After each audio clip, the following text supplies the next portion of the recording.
So, Michael Gove, over to you. Thanks very much, Paul. Thank you for facilitating this meeting. I know that this issue has been a bugbear for years now, and I want to say a particular thank you to Graham and Angela O'Connell and to Cliff Hilton for the dedicated work that they've done.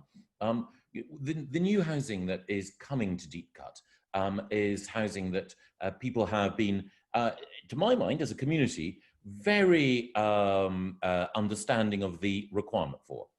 But it's absolutely vital when we have a new development of this kind that the sensitivities of people who've been living in the community for years are taken account of. And there's been a particular sensitivity about the traffic light proposal because of the impact it would have on the green itself and the impact that it will have on traffic management and other related issues. Now, it's great that we've got Jenny Rickard from Surrey Heath Borough Council on the line, and particularly great that Jenny's eating into her own time this evening to be on the call. And I think we've got Andy Stokes from Surrey County Council as well. And they're here to listen because they believe, as we all do, in trying to find a solution. And I think that there are alternatives which have been well canvassed, which mean that we can take an alternative approach to the traffic light approach. I'm really grateful in particular to you, Paul, for the fact that you've been engaging so closely with this issue throughout. You know, in a way, it is a tribute to you, Graham and Cliff, that over the years you have kept lobbying on this issue. And I think, you know, if we get to the right outcome, we can make sure that highways, Skanska, the developers, and others all come to a realization that there is a way forward, which residents are enthusiastic and supportive of, but we just need to make sure that the arguments that we make are backed up, as I know you, Graham, and Cliff have always done, with detailed facts and also reinforced by the strength of feeling among Frimley Green residents. So I just wanted to say thank you.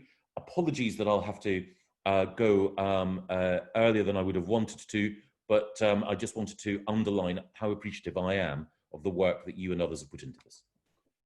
Thank you very much, Michael. Really appreciate that. So let's get on to the agenda proper. I just wanted to go through some of the order of proceedings. So what's going to happen is I'm just going to do some introductions and then we're going to have the presentations. So first of all, just wanted to introduce our lead campaigners, Graham O'Connell. Just wave to the camera, Graham. Thank you. Cliff Hilton. Lovely, thank you. Also, I'd like to introduce Andy Stokes. Andy Stokes is the planning officer, highways planning officer at Surrey County Council, and also Jenny Rickard. If you just wave to the camera, Jenny, lovely. Jenny is the executive head of regulatory at Surrey Heath Borough Council. I think you all know me and Michael. So what I'm going to just remind viewers is that if you have a question, please use the Q&A feature. That's how you can ask any questions. Please don't make any statements. What we're after is questions once you've looked at the presentations. And if you see a question there that you would like an answer to, you can upvote that question by clicking the thumbs up, and that will push. The more votes a question gets, the higher up it goes. Now just want to now hand over to Graham O'Connell. So if you could unmute yourself, please, Graham. And you're going to give us a brief history.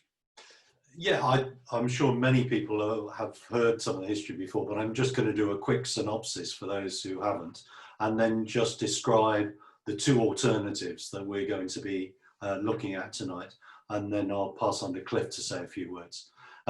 It goes right back to 2015 when there was a planning application for the Deep Cut development, and as part of that, as Michael has rightly said, there was mitigation put in there for the different traffic areas around that area, and people were very concerned about increased traffic, so it was quite right to do that.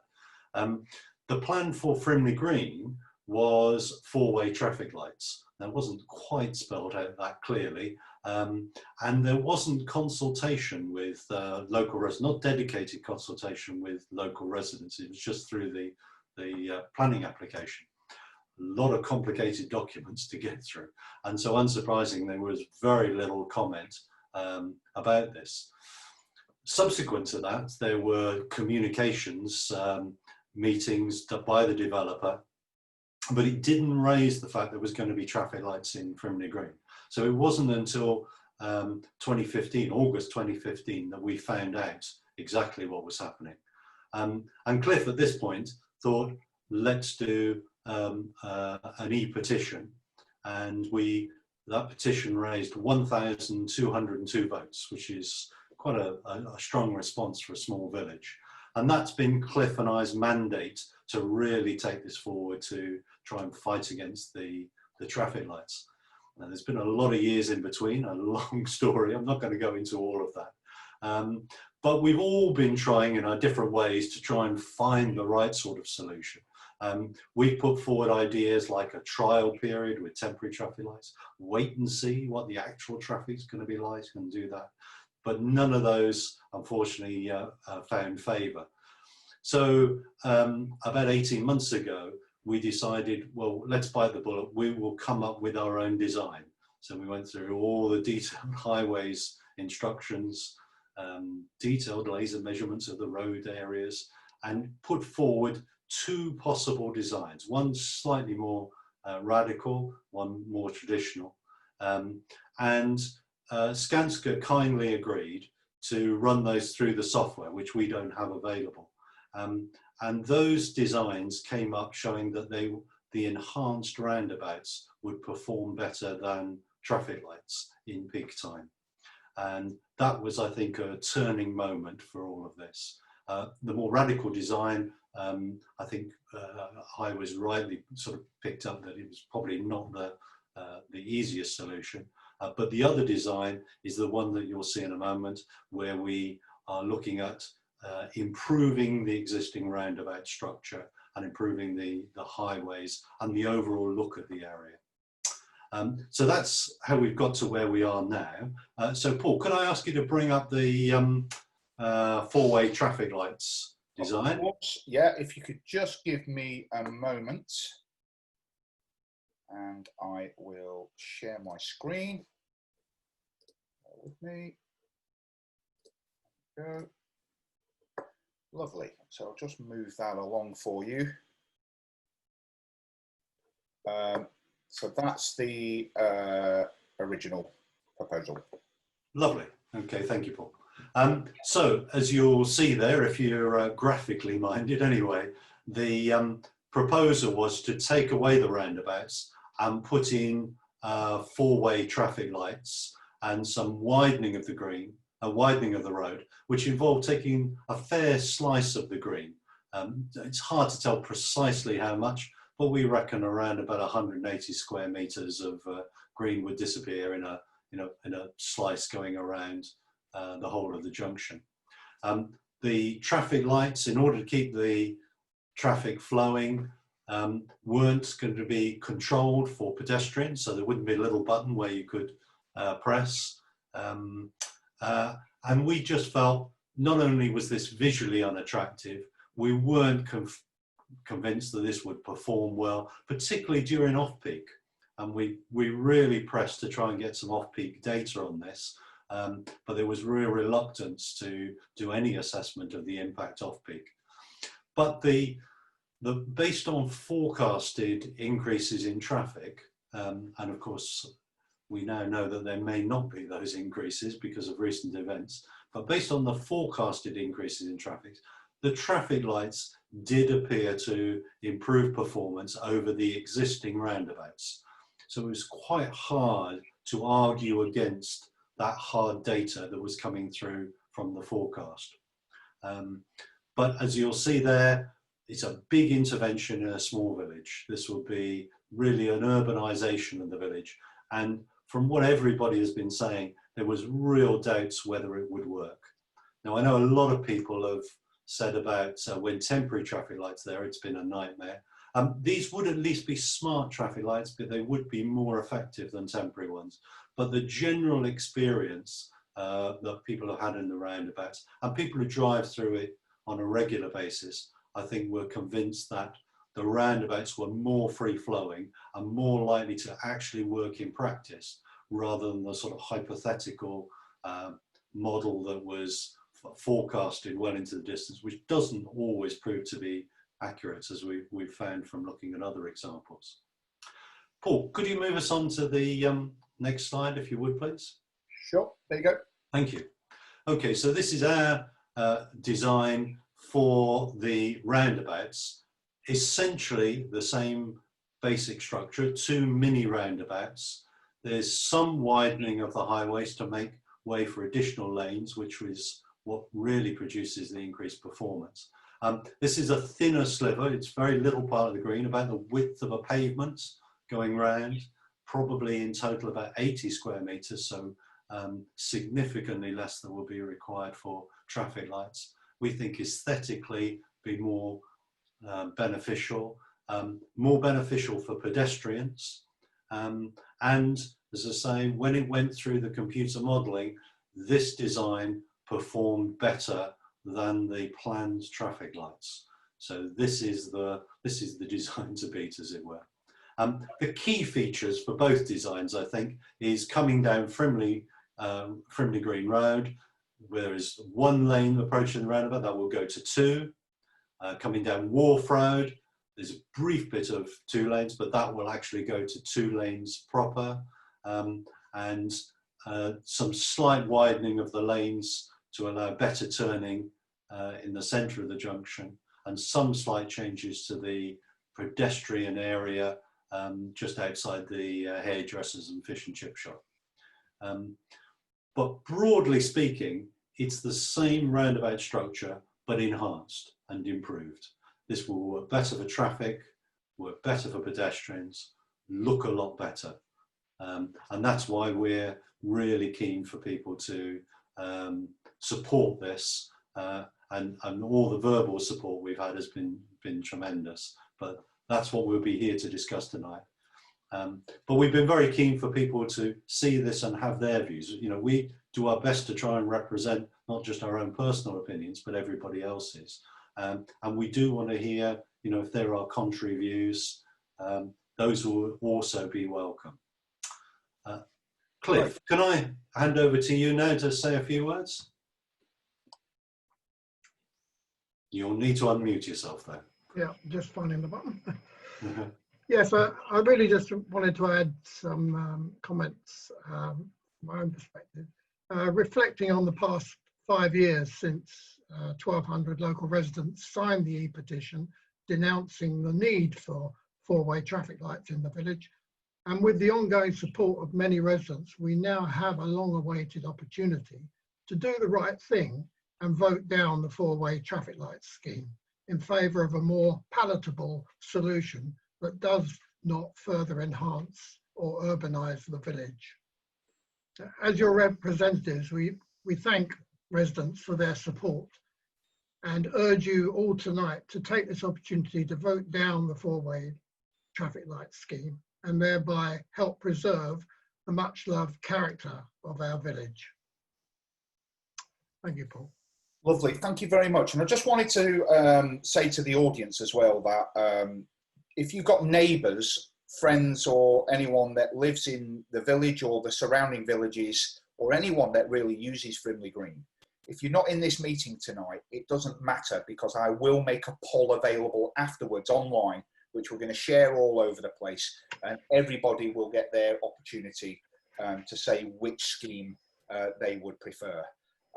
Now that we've done the presentations, I think really it now leads me to open up the Q&A. Now we've got about 12 questions. Well, actually, we've got more than 12 because somebody's asked more than one. But we've got quite a lot of questions in there, and I'll read these out, and then we'll between us try and answer those. I just want to address one question though that I've had a lot today.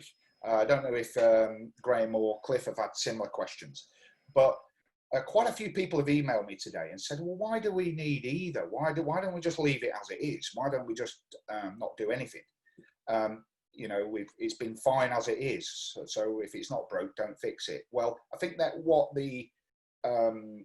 that some people are not taking into consideration is that when the 1,200 new houses at Deepcut are occupied, then that's going to change things significantly. And all the modelling, the computer modelling that Graham mentioned earlier, and the traffic impact assessments that were done for the deep cut development suggests that that junction is going to get exceptionally busy. So that's the reason why there has to be this mitigation. And it's not taxpayers that are paying for this. This is being paid for by the developer of the new development in deep cut. So let's get on to the Q&A. Now, the question that's had the most upvotes is from Alistair. And I'll just read it out. The narrow railway bridge on the south side of Frimley Green is an existing pinch point.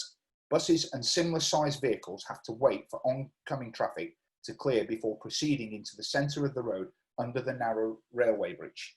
We all know that traffic lights on the green will create tailbacks, certainly to the bridge. Heavy vehicles travelling south towards Mitchett will firstly have to wait for oncoming traffic travelling towards the green to start moving again after the red signal on the green, and then continue to wait for some kind-hearted person to give way to let them through the bridge. Meanwhile, a southbound tailback from the bridge right to the proposed traffic lights is inevitable. Does the proposed scheme allow for this scenario? And I think that I'm going to give that to Andy Stokes, if that's okay. Yeah, absolutely. Thank you, Paul. So the modelling that's been done has primarily considered the impact of the traffic on the Frimley Green junction. So no, it hasn't considered the impacts going all the way back as far as the bridge concerned. But the modelling that's been done certainly doesn't suggest that the queues in any of the scenarios would actually go back that far.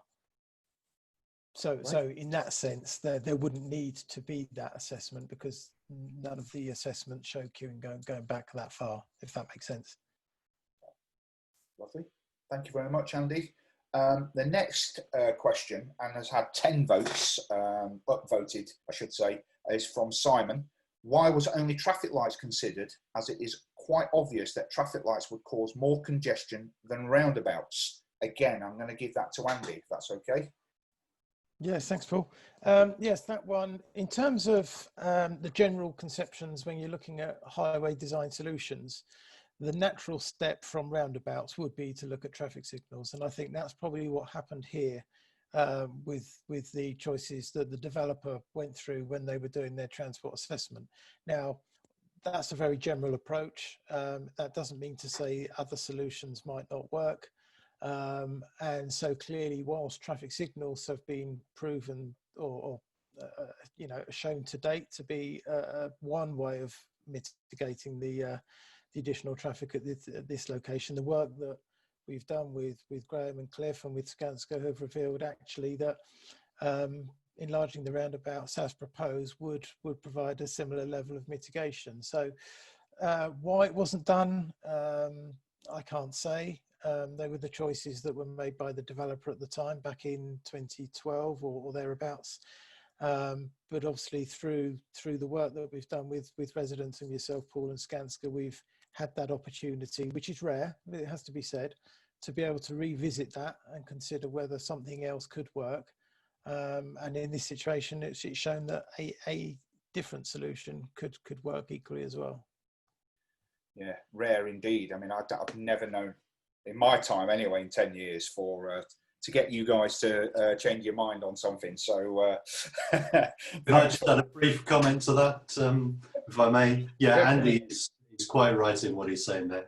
And it's a peculiarity of the situation we were in. When developer has to put forward plans, they can't put forward option A, option B, option C. They put forward one plan.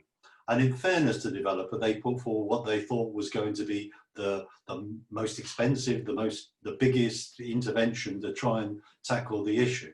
But a consequence of that means that they were purely comparing in the figures the four-way traffic lights to the existing roundabouts. So at no point did they do a design of improved roundabouts. And it took us 4 years to get to the point, and then we had to do it ourselves to do that design. And we were arguing this all along. And the improved roundabouts shows that that is the best solution. But it is a peculiarity of the system. So, you know, we were very frustrated about this, but it's not the individuals here's fault. This is something about how the planning system works. Yeah, lovely. Okay, great. So I'm going to go on to the next question from Tony. He's got a series of questions here. So, traffic lights at Frimley Green. Oh, beg your pardon. Is there a list of requirements and desired outcomes for each of the proposals being discussed tonight? 1. Were lessons learned from previous highway traffic control projects across Surrey taken into account for drivers of lorries, buses, cars, cyclists, and pedestrians, taking into account the effects of those with mental or sensory impairments? 2.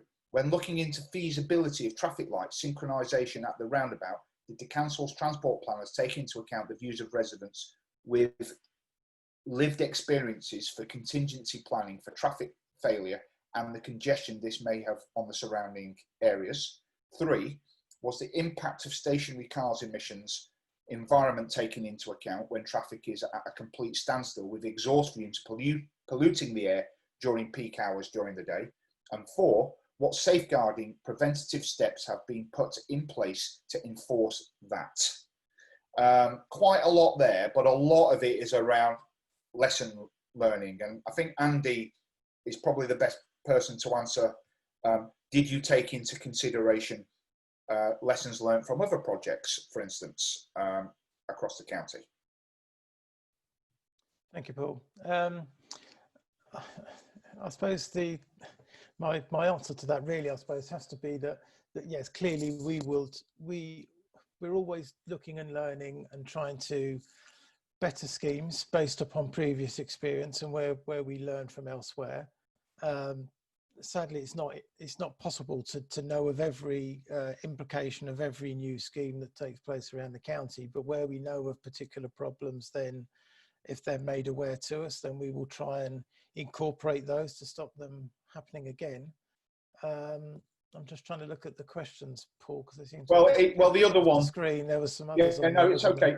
The other bit was, and I think this is knowing Tony, I think this is something that he's very passionate about, and that is were the mental or sensory impairments of residents taken into account during the design phase of this project?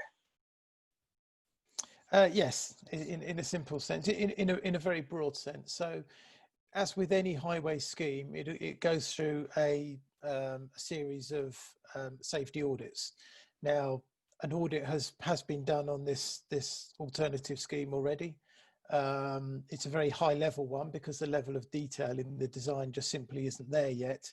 But as that scheme moves forward, should it proceed, it would go through more detailed design considerations, and that ensures that the scheme has to be designed in accordance with various national standards and policies to ensure that it's safe for use by everybody, including those with impairments.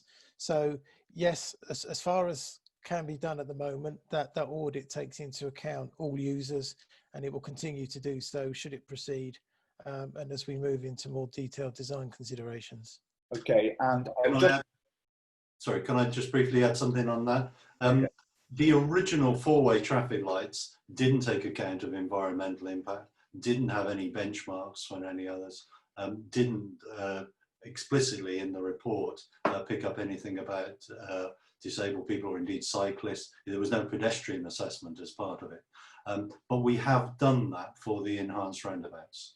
So we have looked at, you know, we went through all those details, and even to the point of doing on the ground testing of this, not a hypothetical exercise. And we are aware of people with disabilities in the village, with, you know, motorised scooters, and there's a young blind lad who uses the junction on a regular basis.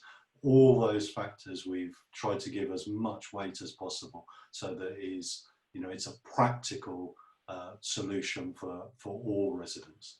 Great. And what I'll just take one last bit from that question, which is air pollution a factor as well, particularly with stationary traffic, Andy? Yes, of course it is.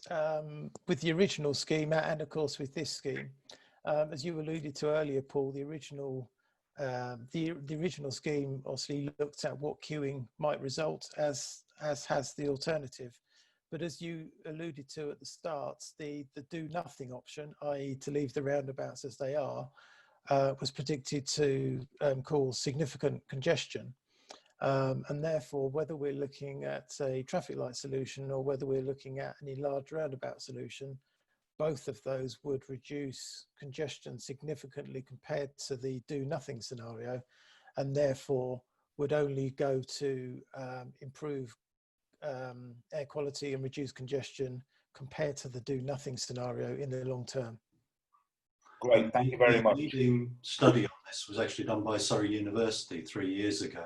And in fact, it shows that it's the stop-start nature of traffic lights that increases the pollution, so not just congestion. And their study shows that there's up to 20 times the pollution for pedestrians at a junction for traffic lights. So, and it's accelerating away from a stationary position is the single biggest factor. So, you know, the comparator is that roundabouts should, even with the same amount of congestion, be a lot friendlier on the environment, and of course much friendlier for the people in their cars and for the families who are using the crossing. Lovely, thank you very much. Now there's a question here from Andrew, which I think is a question we all want answering, and that is, if it is agreed that whatever the result of the poll this evening will be implemented, or does it still need various approvals? That's had 19 upvotes, that question. So this is between Jenny and Andy, I think, really. By the way, just wanted to say to the audience that we did invite Skanska along to this meeting. They decided not to attend. But what they did say was that they would be committed to what residents want. And they would work with the various authorities, whether it be Surrey Heath Borough Council or Surrey County Council, to ensure that that is the case. So I'm going to ask Jenny, as she's not spoken yet, to unmute herself and just answer that from your perspective, please, or from the Borough Council's perspective as the planning authority. Thank you, Paul. From our point of view, it needs a change to the legal agreement through something called a deed of variation. So we just need Skanska to submit that information to us, and we just revise that part of the legal agreement. It's not a huge piece of work. We would probably have to report that to Planning Applications Committee, but the reality is that given it's supported by the Highway Authority and supported by local residents, I can't see that there are any issues there. It's really just getting a legal process right, because clearly the Borough Council will go with whatever the Highway Authority recommends to us for this junction, because they're the experts, we're not. So provided Andy and his team are happy, we're happy. Right, that's good to hear. Andy, could you just add your take on that, please? Yeah, we'll do, Paul. So after the process that Jenny's just mentioned in terms of the planning side of things, we would then move forward into the delivery stages. And firstly, there would need to be a commons land application, and that we would hope is a matter of process to deal with the fact that some of the road works would take place on the slither of Village Green that Graham and Cliff have mentioned. So that would have to go through that process.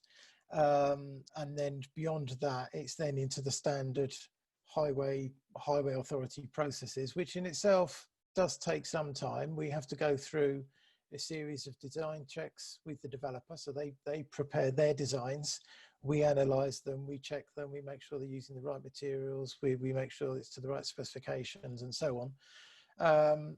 And there's a legal agreement that supports that as well. So I know it sounds all very bureaucratic, but it's there to protect ourselves as a highway authority to make sure that we're not taking on a liability in the long term.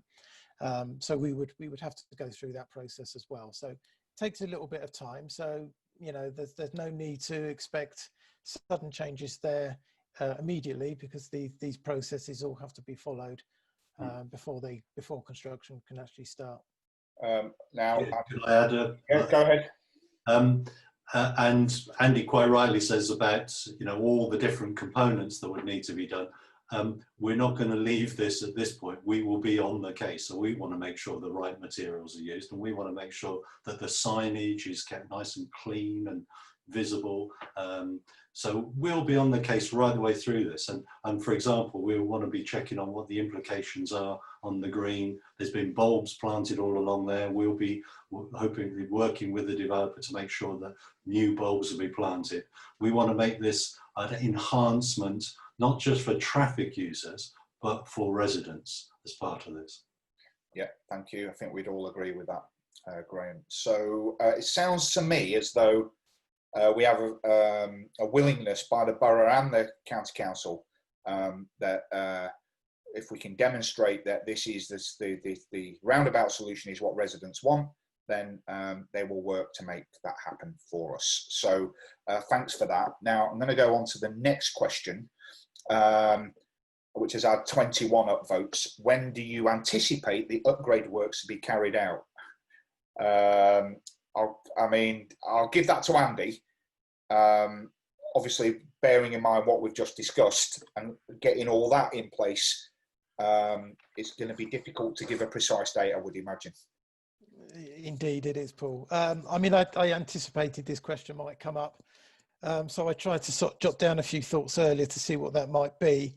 My estimate is, assuming there's resident support here and it goes and Skanska are quick to submit the requirement for planning change, I'd anticipate that being between now and Christmas probably, although I know that seems a long way off, so hopefully it could happen quicker than that. But using that as a worst case scenario, you've then got the Commons land application and our own internal processes to follow, which I would hazard a guess at least 6 months, if not for the Commons land application, if nothing else, and we may be able to proceed with our own processes alongside that. So I would say at the very earliest, you're probably looking at mid to late next year, I would suggest, before construction starts. That would be my best guess, but obviously things change, as we've seen already this year. Yeah. Well, we've seen how things changed this year already, haven't we? So yeah. you know. Absolutely. And I just wanted to say as well that I mentioned earlier, I'll come to you second, Cliff. I mentioned earlier that we are not just going to go from what residents in this meeting are going to vote. I'm also going to make a poll available online, and I would encourage residents, if you see that on social media, get that shared around. Let's get as many people completing that as possible, because then we can really demonstrate very powerfully what the will of local residents is. Cliff, go ahead. Yes, thanks, Andy, for your thoughts on the programme. How does that sit with the development? Because it was the development that was driving the mitigation works. Do you want me to come back on that straight away, Paul? Yeah, please. Yeah, okay. Yeah, no, again, I tried to sort of sketch this out earlier. Now, the legal agreement for the planning permission requires the works to be done within 42 months from commencement, or prior to the occupation of the 450th house or dwelling on the development. Now, from recollection, the development started around about this time in 2017. So that takes us, so that gives us an end date of middle of next year. So it's going to be tight, if not extremely tight, verging on impossible, but we are where we are. The crucial point for me and for my interest is that we make sure that whether it's this junction or any other form of mitigation, that it's in place before the impact begins to occur. Now, looking at the development that's taken place on the site already, you know, so far we've only got Carla who have begun building houses so far. There's 215 houses on that plot, and not all of them are occupied, but far from it.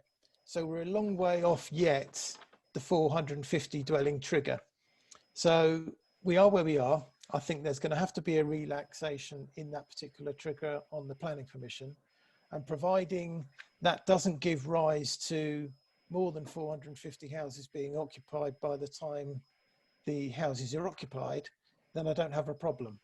But like I said, we've only got Carla on site at the moment. If you look at all of the other plots that are kind of waiting in the wings that have either got planning permission or awaiting planning permission or are gearing up towards submitting planning permission, you know, there's a total that by my estimations only brings us up to 500 and something anyway, about just 502 by my reckoning. So even in that scenario, you've got sites that haven't even got planning permission yet, and it takes, as we know, a good year or two to build that kind of level or that kind of quantum of housing. So I don't see there being any risk at all of this junction not being delivered before we get to 450 houses. I think it's entirely doable. Okay, thank you for that. Now, I am very conscious of the time. I'm willing to allow the meeting to go over by no more than 15 minutes, so to 7:15. That will be the absolute latest we finish. We've got about 40 questions to answer. I don't think with the greatest will in the world that we're going to get all those answered. If that is the case and you have a question that doesn't get answered by the end, could you please email me and I will make sure that that gets answered for you. And the best email address to get me on is paul.deach@surreycc.gov.uk. I'll put that up on my Facebook page a little later. So next question from Chris, and I'm going to read out a couple of comments that people have made to his question as well. Has received 22 upvotes.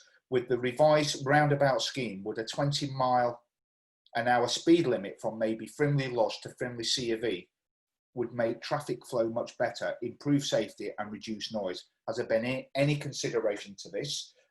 David responds to that, would be good to also consider extending this along Lake Road. Denise says, and on Wharf Road and Lakeside Junction. And David says, drivers need to be all eyes up in this area, so low speed limit is not going to help because speed will be low here when it's at busy time anyway. And I'm going to leave it at that. Andy.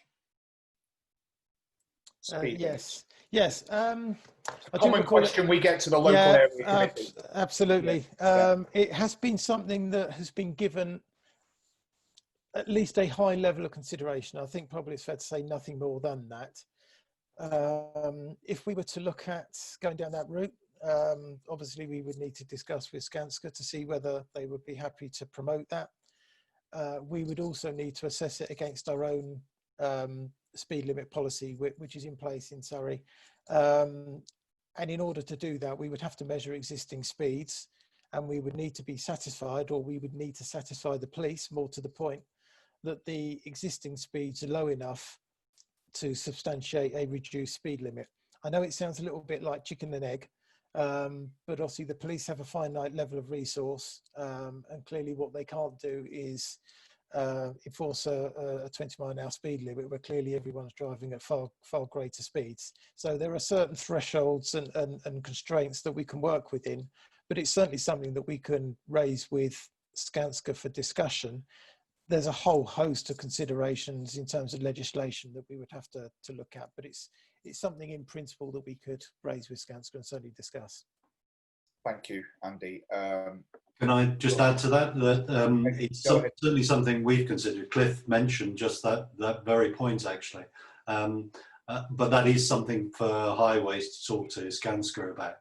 But what we have tried to do in our design, with things like having a cobbled surface for the crossings, demarcates where the crossings are, but also psychologically, that changes how driver behaviour. And we try to build in things that are more likely for more people to drive more slowly. Now, you always get the racers, and it doesn't stop that. But there are things about where you draw the lines for width of lanes, all those factors would come into a good design to help encourage good drivers to behave responsibly through here. So it should, and slowing traffic down evens the flow out of the roundabouts, generally speaking. Now at peak time, when there's a lot of traffic, things are going fairly slowly anyway. And in the middle of the night, it doesn't make much difference. But in moderate traffic, I think our design will do the best it can to try and keep speeds down. But actual limits, that has to be for highways. Yeah, and I have to say, as the county councillor for Frimley Green, Mitchett and Deepcut, that the amount of communication that I get about speeding is enormous. I would say that other than antisocial parking, speeding is the next largest amount of communication I get from residents that would like to see enforcement and a reduction in speed limit. So just thought I'd make that point. Now, next question from Craig.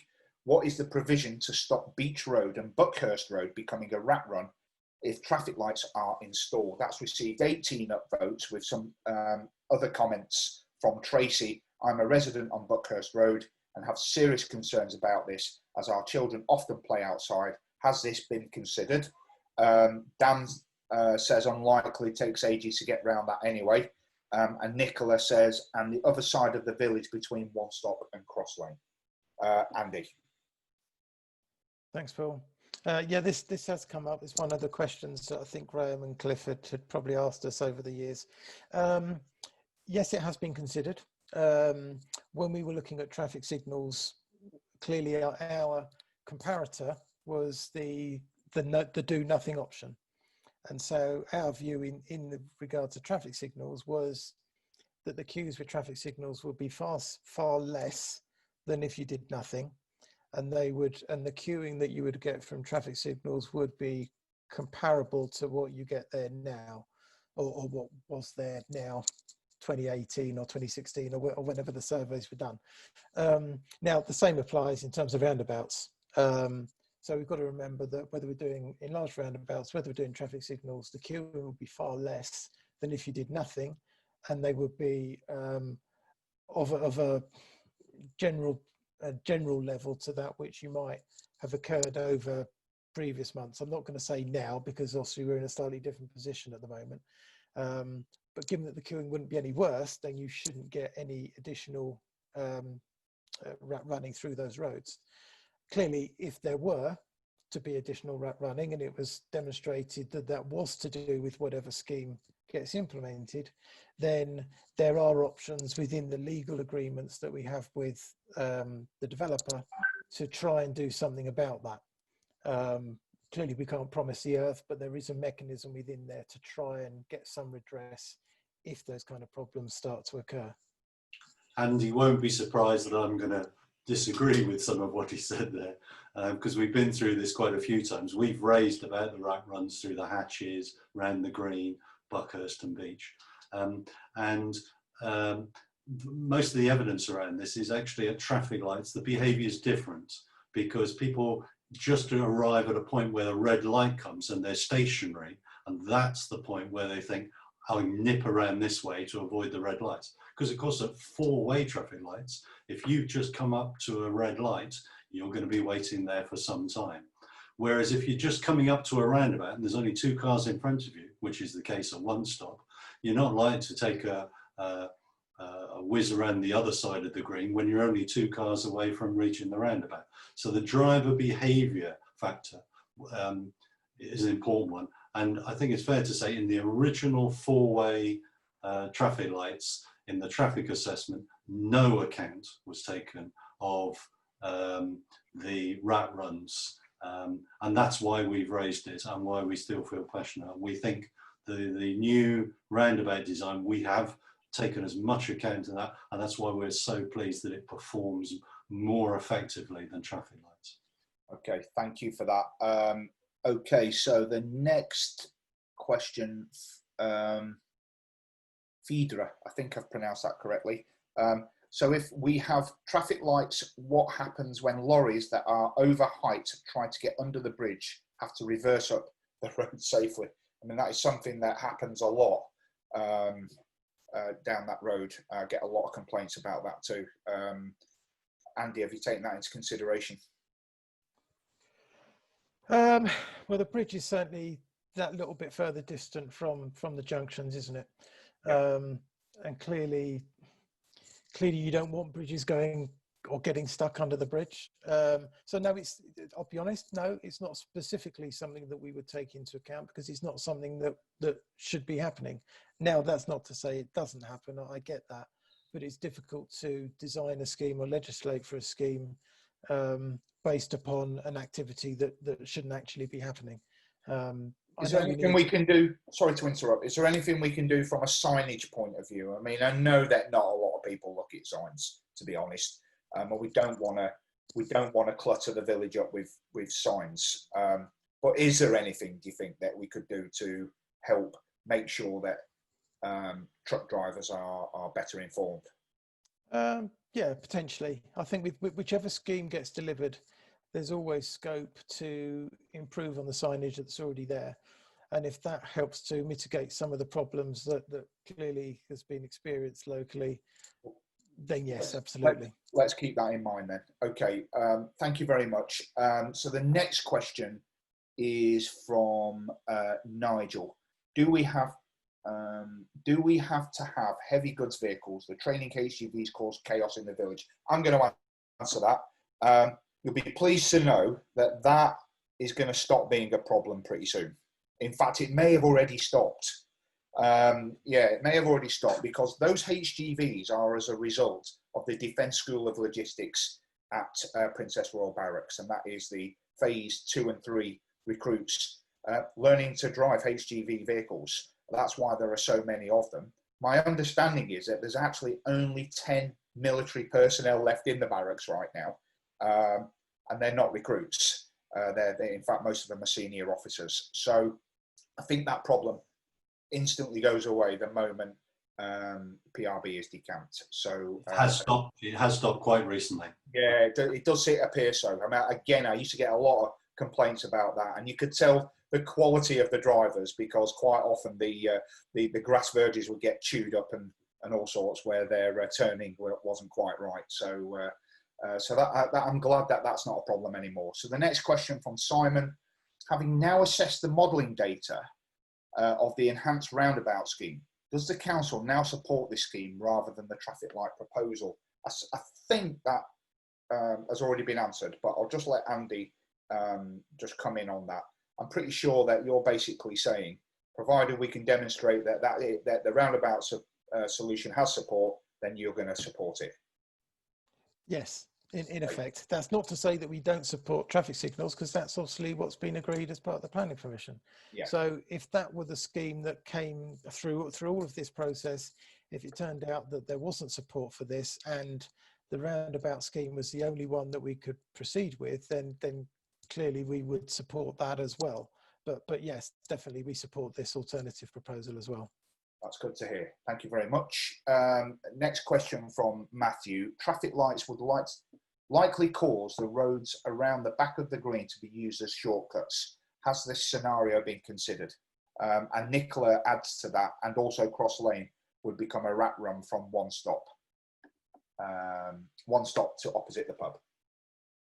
So was the back of the green considered, Andy, during these? Yeah, no, again, that's something that has been discussed, and it comes under the same category as the question we answered just a couple of minutes ago, whereby, if you get consequential impacts of a scheme, then there are mechanisms within the legal agreement that we have with the developer called accommodation works or additional works, where we can legitimately ask the developer to undertake further additional works should problems begin to emerge. So there is the capability to do that if there are unforeseen circumstances. But I think residents should be aware that if traffic lights went ahead and rat running was happening, what would those works be? And so that could mean, for example, a one-way system around the green, could mean other things that would affect the local area without knowing yet what they are. So it just seems like it's an unknown risk, really. Yeah, okay, thanks for that.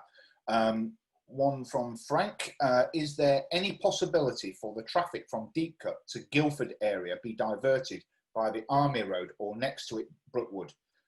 This would ease traffic through the green. So you're talking about Brunswick Road.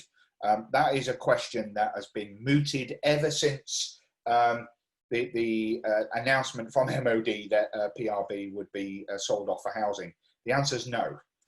The MOD have made it very clear they will not be opening up that road or making it available for public use. So I can answer that for you. I'd love to see it reopened, I really would, but it's just not going to happen.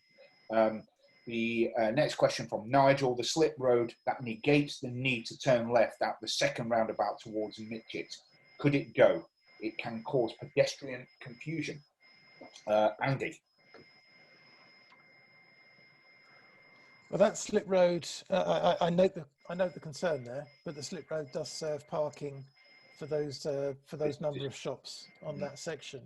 So whilst I note the problem there, and there is the potential for people obviously to route through there to avoid going around the roundabout, I think the solution there would be to work with Skanska on the design to come up with something that tries to discourage that. The obvious solution would be to raise the crossing area so that pedestrians cross on a level. So effectively you're putting like a raised table between the crossing points. That would both make the crossing point more obvious and it would slow vehicles down. So that would be my suggested solution to that. Yeah. Okay, great. Any chance to get much needed bike lanes into this plan?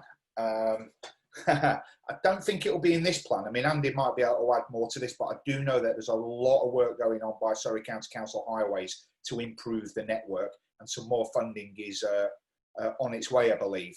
But Andy, yeah, if you want to just touch on that. Yes, I again note the concern, particularly with all the current situation with a desire for greater cycle routes and so on.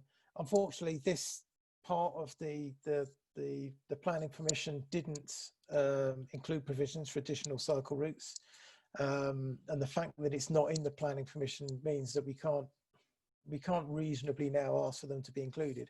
And in actual fact, if we were to, that would probably require more land from the village green and therefore eat into the green that bit more than perhaps is proposed now.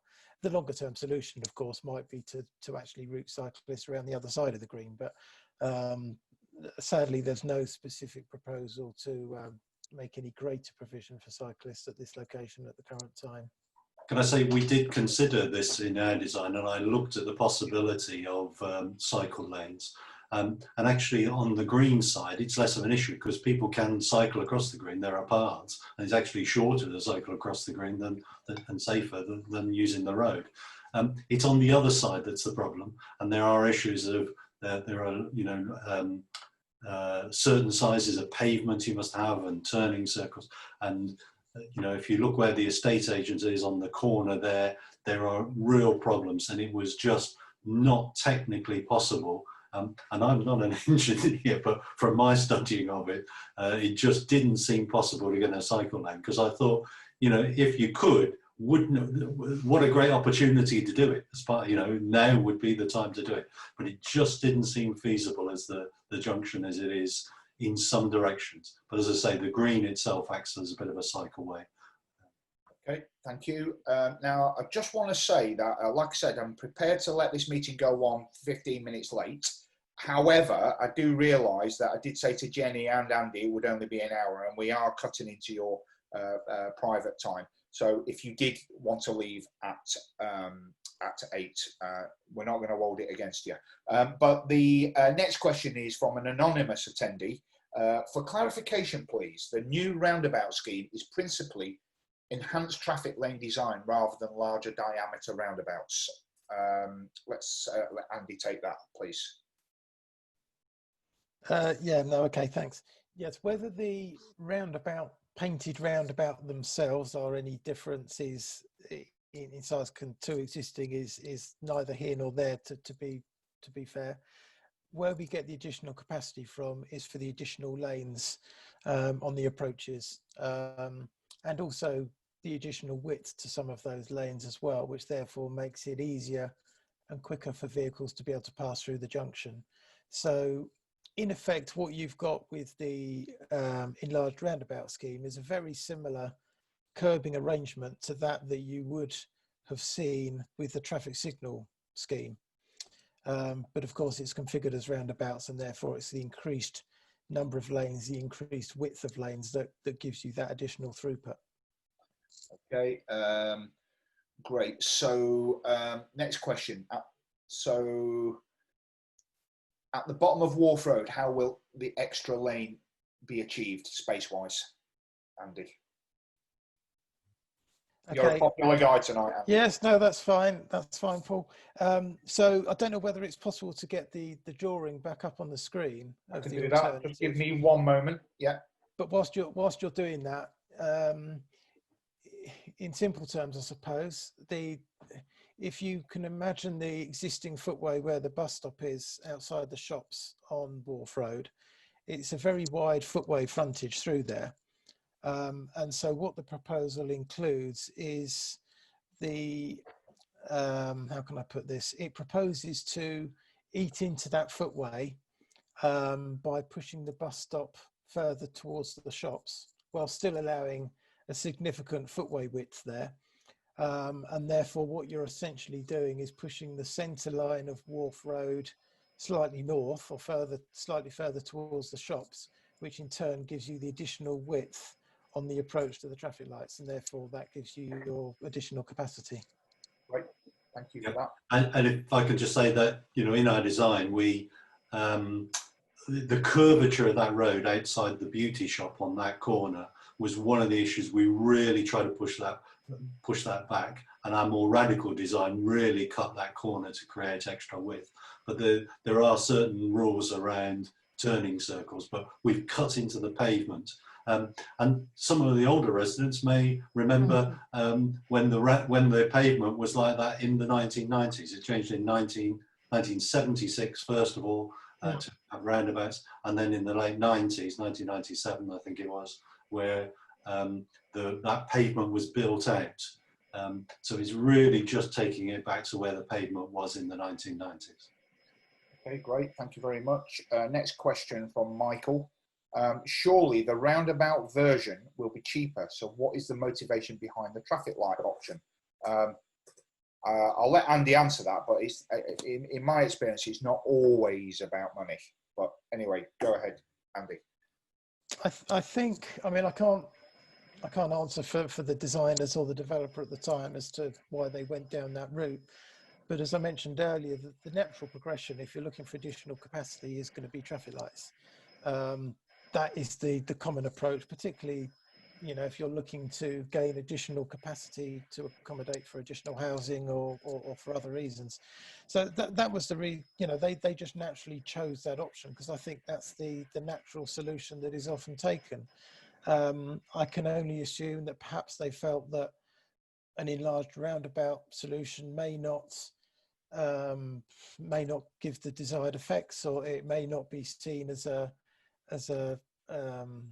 good enough level of improvement. I'm only second guessing perhaps what the thought might have been of the designers at the time. It may not have simply even just occurred to them that by swapping around using the similar curbing layout but swapping for roundabouts instead of traffic lights would have had the same or similar effect. So I'm afraid I can't really give a definitive answer to that. I know that's probably not as clear an answer as required. I mean, I think the other thing with the traffic signals was, although some of the crossing points were what we call walk with traffic, which is where you don't have a push button, but you just simply wait by the stop line for vehicles to stop and then you cross.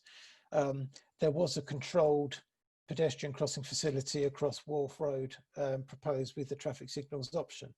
Now that doesn't occur with the roundabout option. So in that scenario, we're going from a controlled crossing across Wharf Road to an uncontrolled crossing on Wharf Road. But where we do then gain is by having, you know, upgraded crossing facilities on all arms with greater width. So where you've got some of the crossing facilities there at the moment, some of them are substandard in width. You know, so if you're crossing the road with a buggy or you're pushing a bike, you know, you have to be careful how you cross the road because you've only got a certain amount of width in the middle of the road to stand within. Under the roundabout solution, it increases those island widths to the full standard, so it gives a safer facility for people to cross. Now, some of that would have occurred in the traffic signal option as well. So it's there's a bit of give and take between both the roundabout option and the signals option as to which one provides the best solution for pedestrians. But in terms of the roundabout solution, we've got, we're prepared to accept that. We think that with careful design, that we can make those pedestrian crossing facilities, albeit that they're uncontrolled, we believe that they can be designed in such a way that makes them quite prominent, so that it's obvious that people are crossing there, and therefore drivers will take that bit more care. Okay. And I think it's fair to say that if you look at the figures generally for roundabouts, and particularly mini roundabouts, and for traffic lights, the safety issues are broadly comparable, but there's slightly different types of accidents happen there. But you can't say that one is safer or more dangerous than the other. Okay, lovely. Thank you very much for that. Question from Peter: could the traffic coming out of Deep Cut travelling to the M3 be encouraged to go via M3 Junction 3, Lightwater direction, via the Maltway Chobham Road? Alice and Jason add to that. The Lightwater bypass is shockingly bad in the morning. Oh, I've lost that. Oh no, there it is. And afternoon rush hour to get to the M3. Red Road is also a pretty bad pinch point leading up to the bypass, one way in and out. Again, give that to Andy. But I think people will go the way they want to go. At the end of the day. Well, yes, clearly they will. But I do recall, though, when the original planning application was considered, the transport assessment at the time basically surveyed through traffic counts the split in direction of traffic that leaves Deep Cut, and they did that by assessing the traffic that comes out of Dessington Park. And that showed that 80% of traffic heads north up towards the Maltway roundabout, and 20% either comes down, is split basically between Lake Road, Wharf Road, or going over the railway bridge. Yeah. So given that most of the traffic heads north, we've obviously seen the Red Road, Maltway roundabout improvement that's recently taken place. So that's the first step in addressing that corridor. We've then got the improvements that are planned at the Gordon's School roundabout on the A322. And that again will enlarge that roundabout, not to the same degree that's happened at the Maltway, but it will improve the capacity at that junction. And then there are a more modest set of improvements planned for junction 3 of the M3, which again will help to ease some of the additional traffic. It's not necessarily going to ease the, resolve the existing problems that you get up at junction 3. But I do know that colleagues of mine in our local highways team are looking at that and engaging with Highways England to see what longer term improvements may or may not be possible there. Okay, thank you very much. Question from Anthony. The revised proposal takes away parking for the chip shop, hairdressers, etc. Have those businesses been consulted? Can I just say, it doesn't take away the parking there. The parking remains on that. Okay. The size of the little island changes slightly, but the parking remains outside those. Great, I'm sure Anthony will be pleased. And we have spoken to them, and they've, they're very supportive. I'm sure they'll all be. I'm sure they'll all be very happy for that. Now, Joseph, I'm going to dismiss your question because we've already answered it. So if you go back through the recording, either on my Facebook page or on my YouTube channel, which I'll push up later on, you'll be able to see that there. Again, if you want to email me, not a problem at all. Happy to answer that question, but it has already been answered. Frank says, with the traffic light scheme and the lights being set according to the pedestrian, the road around the green, i.e. the one stop to the vets called the green, will become a rat run to avoid the lights. What can be done about this? We have kind of touched on that already, but I think we have. We talked about it from the other direction, but and I think Andy answered. Same thing applies, doesn't it? That direction, and I think lights would encourage that sort of behaviour, running.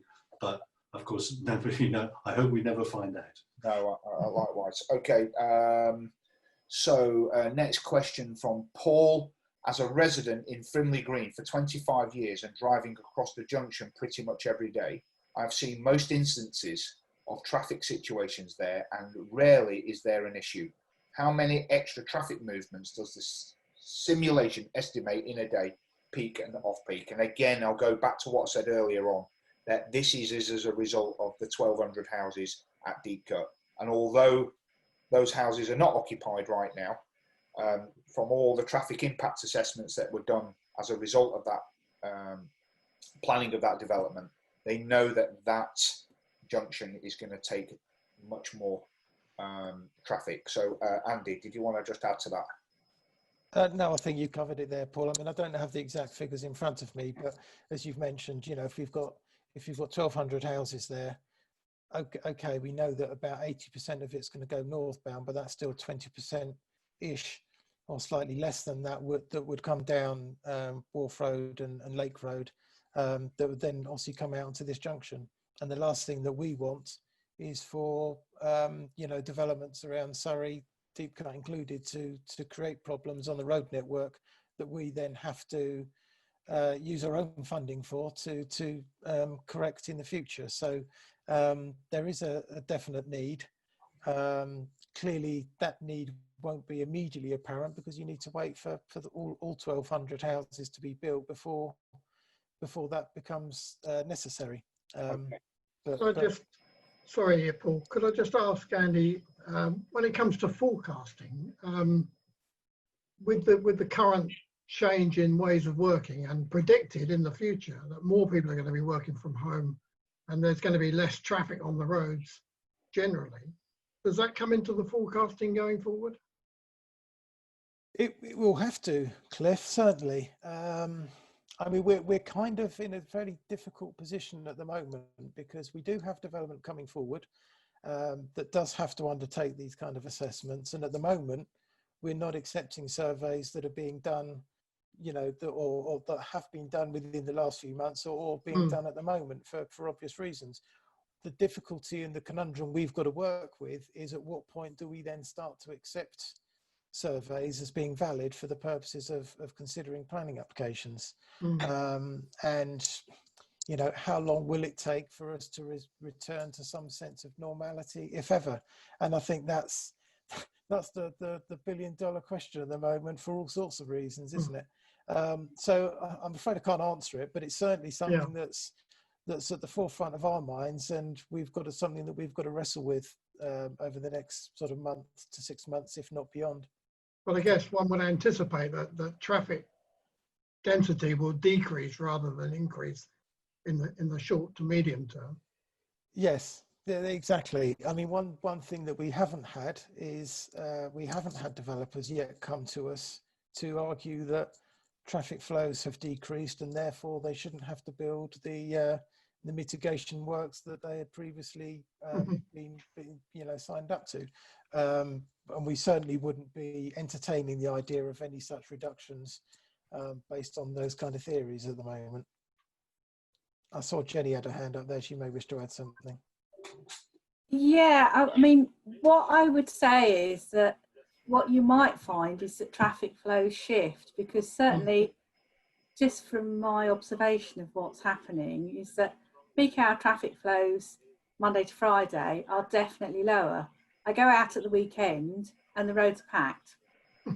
So I think what you might find is that traffic flows shift to different days of the week, and that you might find there's more even traffic flows throughout the day. So I think it's a bit too early to say that there's going to be an overall drop in traffic. I think journey patterns will change, and what we don't quite understand is how and when, because people will work at home sometimes, in the office some days, and those patterns have got to settle down. I think Jenny, at the moment. Sorry, Jenny. I think Jenny's right on that, and there is evidence behind that. The traffic assessment done, the AMEC one, the very first one, was actually conducted in 2012 based on 2011 observations, and another assessment was done by Skanska at our request in 2018. And if you look at the forecast from 2011, it was nothing like that in 2018. The reality was very different to the forecast, and it was just as Jenny described. So even before the current pandemic, the pattern was that although there were more cars on the road, they were being spread out over a longer period of time. And so that's one of the problems with the traffic assessments. They can be unreliable. Not always. They're the best things that the highways have got. So, you know, you've got to make it on some evidence, but they are not always as reliable as you would want them to be. Okay, so I'm afraid I've had to close down the questions now. We had an astonishing amount in there. We now need to get to the bit that everybody's turned up for to vote. And I just want to address what somebody put in the questions earlier, that this won't be the only opportunity for residents. I will be making an online poll available via social media and on my email list, and I'll be passing that through to Graham and Cliff as well, so that they can push out via their various channels to make sure that you help us spread the word about that. Unfortunately, one of the things that the lady said in the question about those residents who are not online or on social media, we did plan to actually have a live event on the green itself. Obviously, because of COVID, that's not been possible. I think it's fair to say, and we're about to find out anyway, that the strength of feeling is that most people I've spoken to anyway, and I know the same with Cliff and Graham, is that the roundabout solution is what most people want. We're about to find that out, and hopefully if residents want to write to me, though, if you speak to any of your neighbours who might not be online, if they write to me, I will make sure those views are taken into consideration. And we're going to keep that poll open, by the way, until about the end of August, beginning of September. So people will have a month or so to make their views known. Now, I'm going to open up the poll now. The other thing I want to say is that in order that I can keep you informed of what's going on, there is a question there at the end about whether you, if you don't already subscribe to my email list, give me permission to communicate with you after this, so I can keep you informed of what's going on. That's going to be really important. So I'm going to launch the poll now. There's 3 questions there. Go ahead. Unfortunately, I don't think the panel can vote on this one, so you guys are you're going to have to vote on the other one, I think. Right. Let's have a look. So, unsurprisingly, the majority of residents seem to be in the Frimley Green area.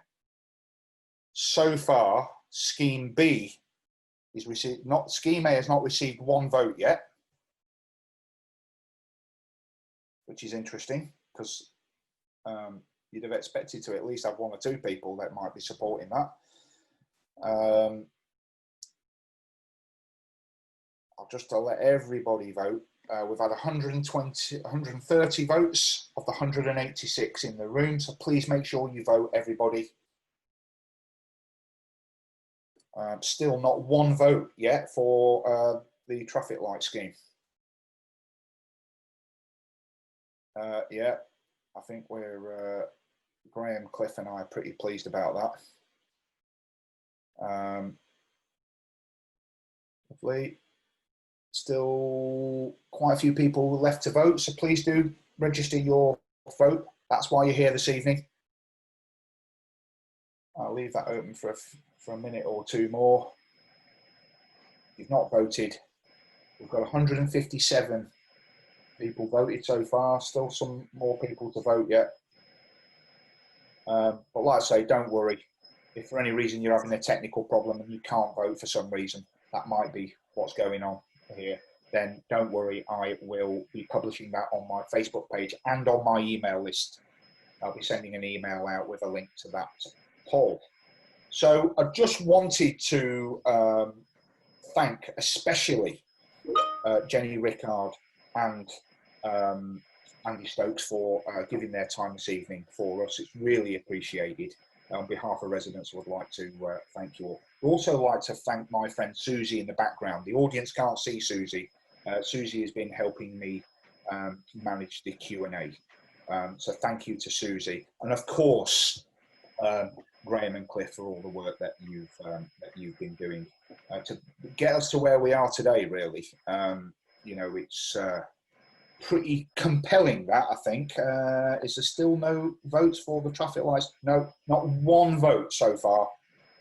And 88% of those in attendance right now have already voted, and not one for the traffic lights, which I think is pretty compelling in itself and a strong indication of where residents are with this. So thank you very much. Audience, if you'd like to leave now, that's you're free, the meeting is over. And keep an eye out on my social media, on my Facebook page, and via my email list. If you don't already subscribe to that, you can do that at Deachy, that's DEACHY for Yankee.uk, and I will keep you informed of everything that's going on, as I know Graham and Cliff will via their channels if you have come in via that route. So thank you very much, and good evening. And thank you, Paul. Thank you. Thank you. Now let me just end this.